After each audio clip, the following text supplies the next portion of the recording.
Obulapuram mining corporation కు సాంకేతిక సలహాదారుగా వ్యవహరిస్తున్న రెడ్ గోల్డ్ సంస్థ విషయమై ఎన్నో విమర్శలున్నాయి. ఓఎంసీ అక్రమాలపై వెల్లువెత్తుతున్న నిరసనలు ఎదుర్కోవడానికి బళ్ళారి నుంచి హైదరాబాద్ తరలివచ్చిన గాలి జనార్దన్ రెడ్డి తన 2 గంటల సుదీర్ఘ ఓకదంపుడు ప్రసంగంలో ప్రతి విమర్శలు వ్యక్తిగత దూషణలకే తప్ప ఆరోపణలపై దేనికి సూటిగా సమాధానం లేదు. సమాచార హక్కు చట్టం ప్రకారం సమాచారం పొందమని ఉచిత సలహా పారేసిన గాలి రెడ్ గోల్డ్ విషయాన్ని మాత్రం పక్కదోవ పట్టించారు. ఈ వ్యవహారంలో కేవలం పన్నులకే సుమారు 126 కోట్లు చెల్లించాల్సిన ఆ పని జరిగిన దాఖలాలు ఏమాత్రం లేవు.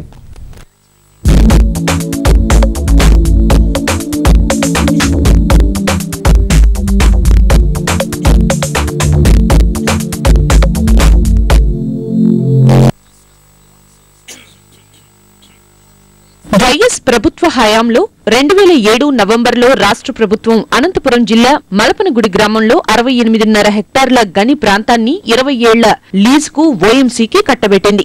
2008 అక్టోబర్లో ఓఎంసీ రెడ్ గోల్డ్ ఎంటర్ప్రైజ్ అనే సంస్థతో ఒప్పందం కుదుర్చుకుంది.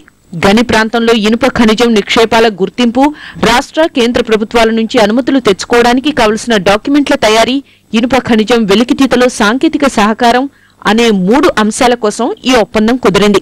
ఈ సేవలకు ప్రతిగా రెడ్ గోల్డ్ సంస్థకు ఓఎంసీ ఇచ్చే ప్రతిఫలం ఏమిటంటే వెలికి తీసిన ఇనుప ఖనిజంలో సగానికి సగం వారికి ధారాదత్తం చేస్తుంది. వారికిచ్చే ఖనిజం ఉత్పాదన వ్యయం విలువను 5% పెంచి మరీ చెల్లిస్తుంది. అంటే తమకు చేసిన సేవలకు గాను ఓఎంసీ రెడ్ గోల్డ్ కి ఏ ఉత్పాదక వ్యయాలు లేకుండానే సగానికి సగం ఖనిజాన్ని అప్పగించేస్తుందన్నమాట. మలపనగుడి వద్దనున్న గనుల నుంచి గత ఏడాది వ్యవధిలో 20 లక్షల టన్నులు ఇనుము ముడి ఖనిజం వెలికి తీసినట్టు ఓఎంసీఏ చెబుతున్న సమాచారం. ప్రస్తుతం మార్కెట్ విలువ ప్రకారం దాని విలువ 800 కోట్లు.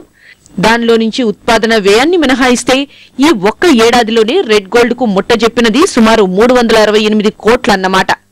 అంటే రెడ్ గోల్డ్ కి అద్భుతమైన మార్కెట్ లాభాలు దక్కినట్టే. ఓఎంసీ ఖుష్, రెడ్ గోల్డ్ ఖుష్. కానీ ఈ మొత్తం వ్యవహారంలో తలెత్తే కొన్ని కీలక ప్రశ్నలకు జవాబులు మాత్రం దొరకవు. అవేమిటంటే ఐరన్ ఓర్ గుర్తింపు, వెలికితీతలో రెడ్ గోల్డ్ కి ఉన్న సాంకేతిక నైపుణ్యాలేంటి? రెడ్ గోల్డ్ ఈ విధమైన సేవల్లో ఎంతకాలం నుంచి పనిచేస్తోంది?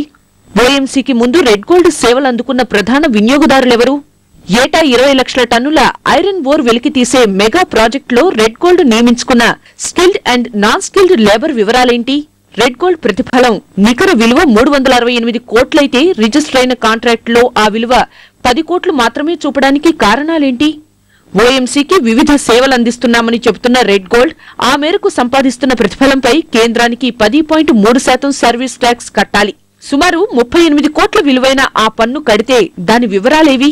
అసలు red gold enterprise services tax act ప్రకారం రిజిస్టర్ అయిందా? అయితే ఆ వివరాలేంటి? గత 5 ఏళ్లలో వారు ఫైల్ చేసిన సర్వీస్ ట్యాక్స్ రిటర్న్ల వివరాలేంటి?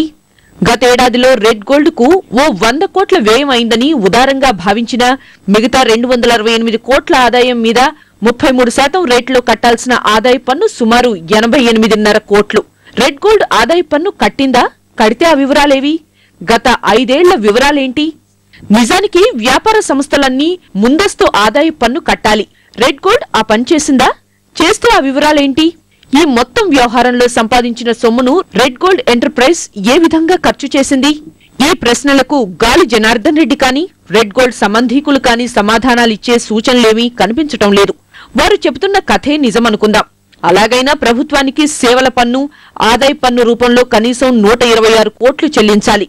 కేవలం ఈ ఒక్క అంశాన్ని పరిగణించినా ఈ మొత్తం వ్యవహారంపై కేంద్ర సంస్థలతో విస్తృత స్థాయి దర్యాప్తు అవసరం ఇట్టే అర్థమవుతోంది. ఓఎంసీ రెడ్ గోల్డ్ ఎంటర్ప్రైజ్ ఉమ్మడిగా చేసిన మొత్తం ఫ్రాడ్, మనీ లాండరింగ్ వ్యవహారాలను వెలికి తీయాలి.